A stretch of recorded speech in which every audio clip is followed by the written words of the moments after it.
Hi, and welcome to the final video of Kaizen Consulting. In this video, we will share strategic recommendations for curing Dr. Pepper, grounded in a comprehensive analysis. Our goal is to provide actionable insights that aligns with the company's environment and market dynamics to support sustainable growth and competitive advantage. Let's begin. This will contain two segments. First, recapitulation of the external and internal analysis. Second is the execution of analysis through synthesization and recommendation. Let's start with the personal analysis. In political factors, the industry is affected by the sweet and beverage taxes and the international trade agreements and tariffs. In economic factors, the industry is affected by the global soft drink market growth, price sensitivity, and rising raw material costs. In social, health consciousness, plant-based trend, Gen Z and millennials favoring functional health-boosting drinks probably impacts the industry. In technological factors, the industry is heavily impacted by the presence of automation and advanced logistics, digital marketing and influencer partnerships, direct-to-consumer sales, and data analytics. In legal factors, the industry is heavily affected by the FDA and food safety regulations, advertising restrictions, environmental and transparency laws, and digital compliance. For the environmental factors, industry is heavily impacted by climate change, water scarcity, and prioritization of biodegradable packaging and recycling and environmental impact reporting.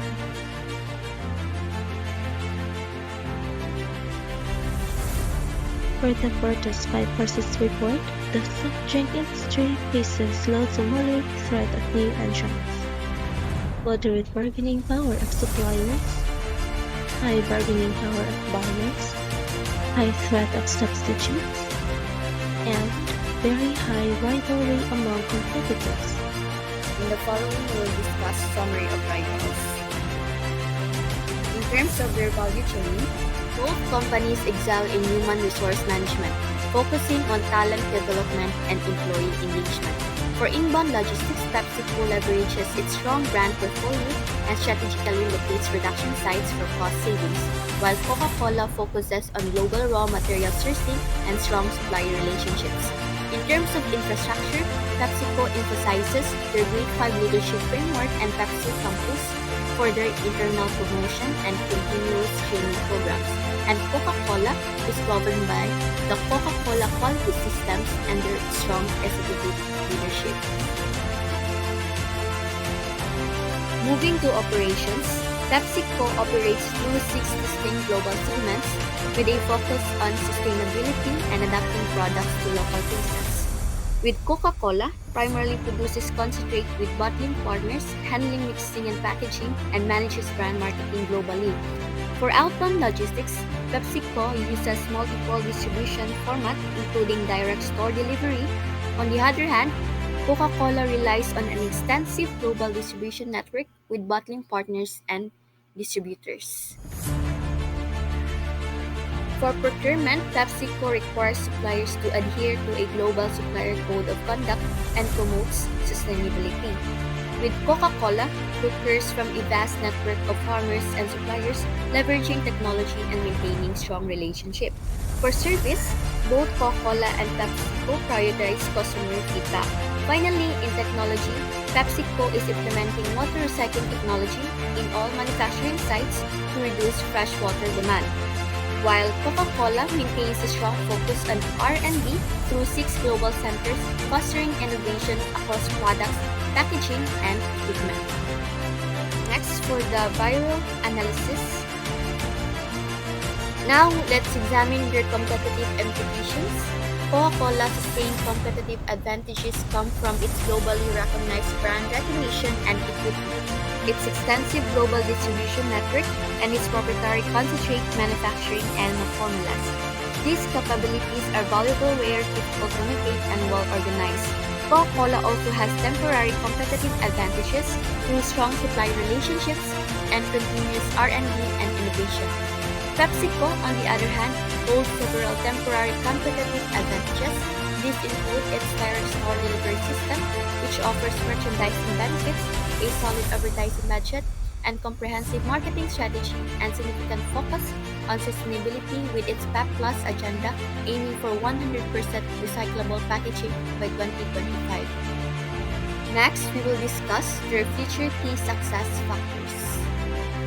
For their strong brand recognition and loyalty, in which it is crucial for building trust and repeat purchases in a competitive market with an importance score of 10, urgency score of 10, and an overall score of 20. For their efficient distribution network, it ensures product availability across all consumer touchpoints, scoring 9 for importance, 9 for urgency, and 18 overall. For their product innovation and flavor authority, these are essential to keep consumers engaged with new flavors, healthier options, and functional drinks, also scoring 10 for importance, 10 for urgency, and 20 overall. For their effective marketing and advertising with high-impact campaigns and sponsorships drive visibility and brand preference, scoring 9 for importance, 9 for urgency, and 18 overall. Lastly, adaptation to health and wellness trends by reformulating products to reduce sugar and use natural ingredients meets evolving consumer demands, scoring 9 for importance, 9 for urgency, and 18 overall. And now for the core competencies. Keurig Dr. Pepper has two core competencies. First, products and manufacturing process. PDP is the first company in North America and the whole of America in general to produce non-carbonated and functional beverages that are flavored. Second, diversification, which is their form of brand distinction. PDP has a portfolio of more than 125 licensed, owned, and partnered brands that are designed to serve and satisfy almost all of the customers' needs at any time of the day. Let us start with the strengths, weaknesses, opportunities, and threats of Dr. Pepper, highlighting possible potentials and challenges in capturing market value. Next, I will be walking you through a competitive strength assessment of Coca-Cola, PepsiCo, and Dr. Pepper based on the key success factors in the beverage industry. Let's begin with the strongest performer per category on both value. First is strong brand recognition and loyalty, where it has an importance weight a total of 20%. And first is Coca-Cola with a perfect 10 because of its brand is globally iconic and emotional resonance. Next is PepsiCo with 9 with its strong presence, especially with younger markets. And lastly, Dr. Pepper scores 8 because despite being well known in the United States, it still lacks global reach in international. Next is product innovation and flavor variety, where its importance weight equals 20%. Coca-Cola leads with 9 because they typically launch with new and healthier products. Next is PepsiCo with 8, known for its bold flavors and seasonal variants. And Dr. Pepper scores 7 because despite many flavors, it still has limited variations and mostly focuses on its core product. Next is efficient distribution network, where it weights 16.67%, and Coca-Cola started with a score of 10 because of its global reach and logistics are unmatched. Next is PepsiCo, where it gets 9, where it's because of its strong network, especially with snacks and energy. Next is Dr. Pepper, which it scores 6, a little 6, because of its limited mostly to North America. And then next is effective marketing and advertising. The Coca-Cola tops with 10 because of its classic emotional and consistent messaging. PepsiCo scores 9 because of its trendy and celebrity-driven campaigns. Next is Dr. Pepper with a score of 7 because of its creativity but mostly region-specific. Next is adaptation to health and wellness trends, where its importance weight is equal to 16.67, and Coca-Cola leads again with 8 because it's actively shifting to low-calorie and healthier options, followed by PepsiCo with a 7 because of its progressive but core offerings still dominate. Next is Dr. Pepper, score of 6 because of its limited adaptation to health. Our first major issue is our limited international presence, which restricts global growth and leaves us vulnerable to the U.S. market fluctuations.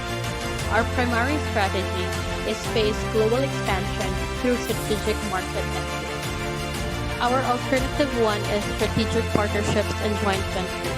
The action here is to partner with leading beverage distributors and target international markets, focusing on regions with rising demand for energy and functional goods.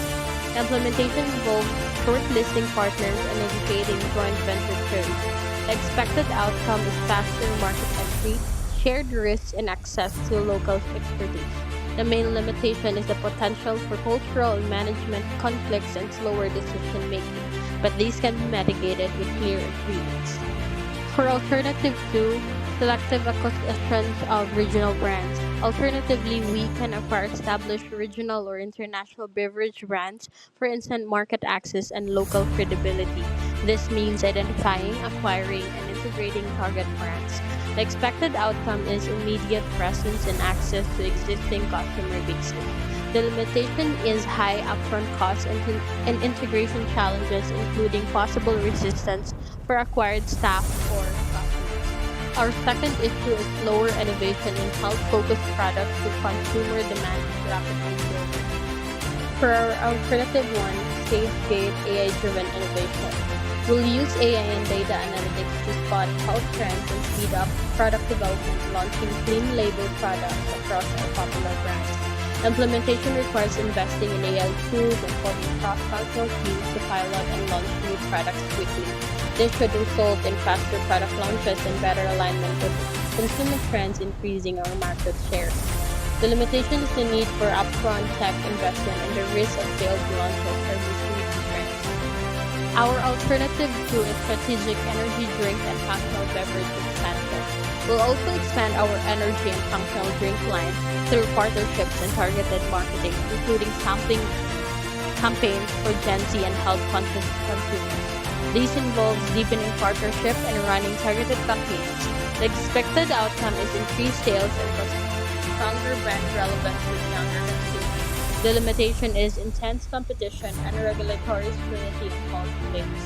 In summary, by strategically expanding our international footprint and accelerating innovation in health-focused products, Dr. Pepper can address these key weaknesses, capitalize on emerging opportunities, and stay competitive in a rapidly evolving beverage market. So let us now